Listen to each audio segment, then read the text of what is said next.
Olá, bem-vindos à Rádio Smart Play. A entrevista de hoje é com Tânia Martins, fundadora da Maria Castanha, um projeto que nasce da vontade de deixar uma marca positiva no mundo. Do desejo ao real, Tânia Martins juntou criatividade e afeto à sua paixão pelo design e decoração. Inspirada pelas linhas nórdicas, trabalha apenas com marcas de design com preocupações ambientais e sociais. E é assim que cria espaços que são mundos para crianças felizes. Olá, Tânia, bom dia. Como é que a decoração pode ter influência no desenvolvimento das crianças e das suas aprendizagens? Olá, Carla, bom dia. Começo por agradecer o convite e a oportunidade para estar aqui um bocadinho à conversa sobre este assunto que, à primeira vista, pode não parecer ter nada a ver, mas a verdade é que sim, a decoração pode influenciar o desenvolvimento e a aprendizagem das crianças, porque a decoração não é só pôr uma jarra ou pôr um quadro para embelezar as divisões. A decoração tem a ver com criar harmonia e funcionalidade para que tudo flua melhor. E é isso que as crianças precisam de espaços organizados para que consigam manter o seu foco, manter a concentração e melhorar todas as suas competências. Em termos de organização, é um aspecto fundamental, porque um espaço organizado ajuda bastante à produtividade, como eu estava a dizer, manter a direção no trabalho. Ou seja, se pensarmos bem nisso, ninguém gosta de trabalhar num espaço feio, pouco agradável, e com as crianças é igual. Se a criança não gostar da sua zona de estudar, da sua zona de estudo e de trabalho, se não for um espaço agradável, ela não vai querer ir para lá, nem passar o tempo suficiente para aprender ou para estudar. Então convém que essa zona, essa área, seja um espaço convidativo, que crie menos resistência ao querer ir estudar e ao querer fazer os trabalhos de casa.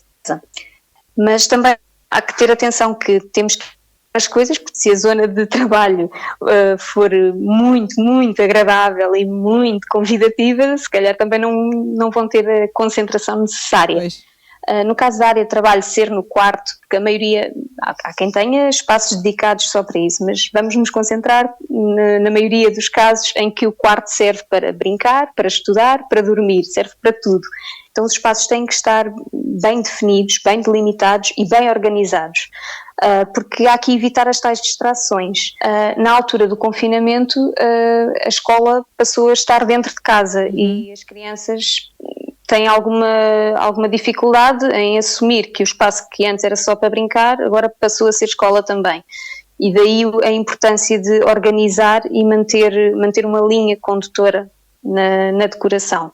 Por exemplo, crianças mais pequenas, é importante desde cedo ter um espaço onde tenham uma pequena mesa onde possam fazer atividades, brincadeiras, trabalhos manuais, porque é assim também que se vai incentivando as aprendizagens, o desenvolvimento da criatividade, porque a criatividade não tem só a ver com o pintar e não é com a parte criativa, tem a ver com a resolução de problemas e às vezes, lá está, o jogar um jogo, há que contornar certos problemas e resolver problemas e isso sim tem a ver com a criatividade.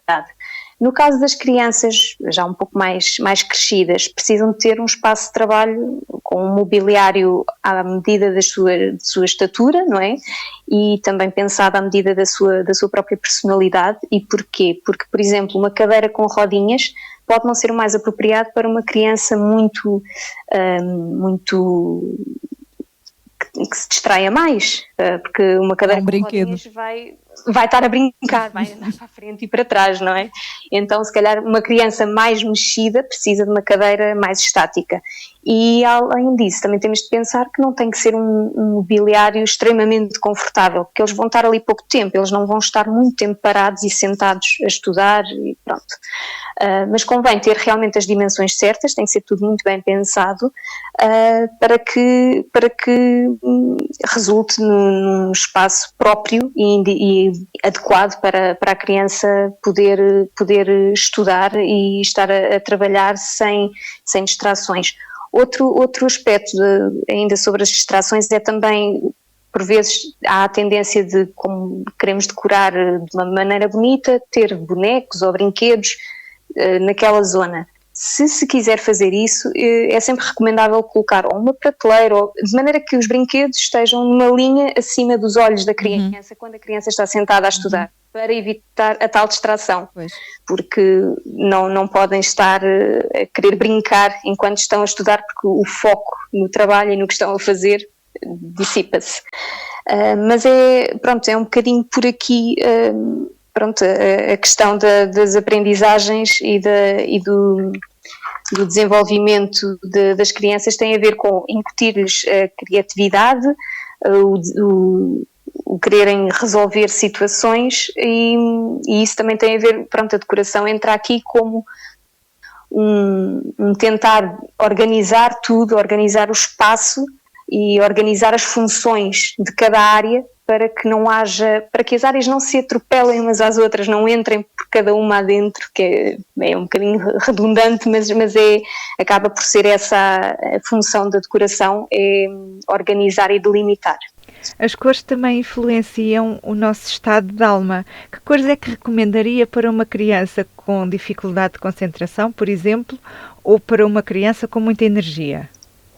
É assim, podem escolher-se cores mais associadas à concentração, à criatividade, à energia, para compor o espaço, mas o mais recomendado é sempre que sejam tons suaves e com atenção às quantidades usadas, para não causar o efeito contrário ao que se pretende. O truque é sempre usar quantidades equilibradas, tons suaves e escolher as cores também de acordo com a personalidade da criança. Neste caso, falando de uma criança com dificuldade de concentração, recomendaria talvez os tons de verde, que estão muito associados precisamente à concentração, e para uma criança que seja muito enérgica será de evitar, claro, o vermelho e as suas variantes, vários tons que venham do vermelho, porque é uma cor por si mais enérgica, que puxa mais para a energia.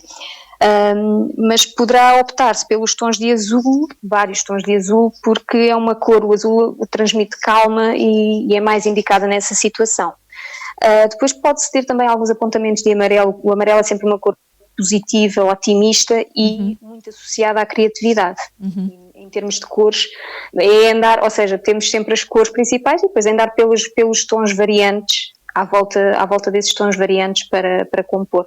E há que terem atenção, realmente as cores muito fortes ou que estejam em tons muito fortes vão estimular mais energia, mais os sentidos, tipo a visão e tudo mais. Portanto, tentar sempre cores mais suaves para remeter mais à concentração e ao foco. É possível, no mesmo quarto, criar dois espaços diferentes utilizando a cor? Exatamente.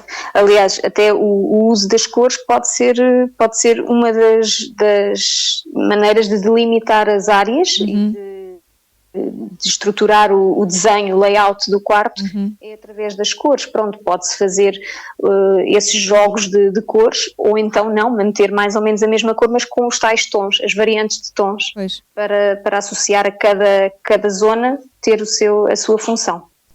E a iluminação também é um fator importante, não é?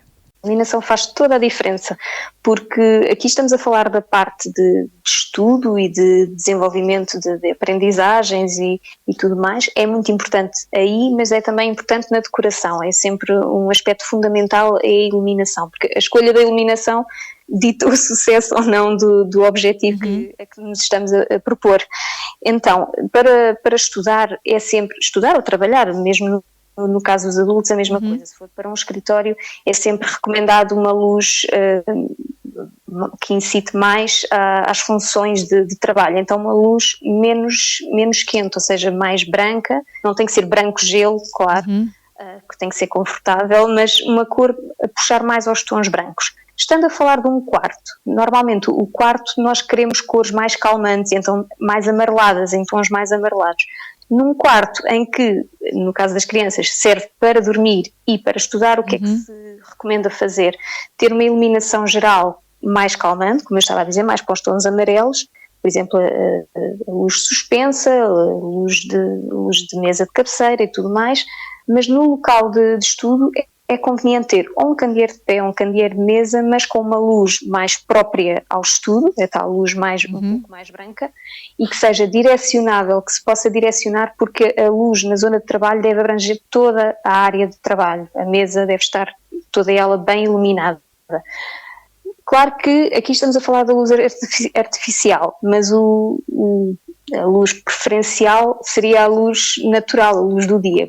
E eu estou a falar na luz artificial porque nem sempre é possível, por exemplo, de inverno, as crianças acabam por ter menos horas para usufruir da luz natural em casa e aí tem que se optar pela artificial. Seja artificial ou natural, é sempre importante ter atenção também à incidência e à intensidade da incidência da luz. Tentar que a incidência seja de forma lateral ou se for de frente, deve-se ter atenção à intensidade da luz, porque lá está, vai influenciar a concentração. Se a criança estiver sempre com dificuldade em focar aquilo que está a ver, vai se desconcentrar quase de certeza. Outro fator importante da iluminação é porque, além da questão da concentração, é também a questão da saúde, porque se não for a iluminação apropriada pode causar problemas de visão, dores de cabeça, etc. Portanto, o ideal é ser o mais confortável possível e a mais adequada a cada utilização. E os pais já estão despertos para estas questões quando escolhem a decoração do quarto das crianças? É assim, normalmente quem pensa em contratar um projeto de decoração ou procura peças diferentes para o quarto dos filhos está mais desperto já para as questões do conforto, da funcionalidade, enfim, entende que a importância do design. O que acontece muitas vezes é que as pessoas querem criar realmente um espaço dedicado ao estudo para os filhos, mas não sabem bem como fazê-lo de uma forma mais pensada e direcionada. E é aí que eu ajudo. Mesmo quando os pais ainda não pensaram bem nestas questões, ou que não tenham pensado em todas estas questões, passam a tê-las em conta quando definimos as linhas gerais do projeto. Pois. É uma pena, mas o nosso tempo chegou ao fim. Obrigada, Tânia, por esta visão tão interessante de como a decoração pode ter influência nas aprendizagens e no crescimento. Bem, obrigada, Carla, mais uma vez, obrigada pela oportunidade de vir aqui falar um pouco sobre este assunto que as pessoas às vezes não entendem como assim tão importante, mas que tem a sua importância também. E desejo a continuação de um bom trabalho e tudo de bom para si. Obrigada, Tânia. Muito sucesso para a Maria Castanha. Obrigada igualmente para o Smart Play. Obrigada.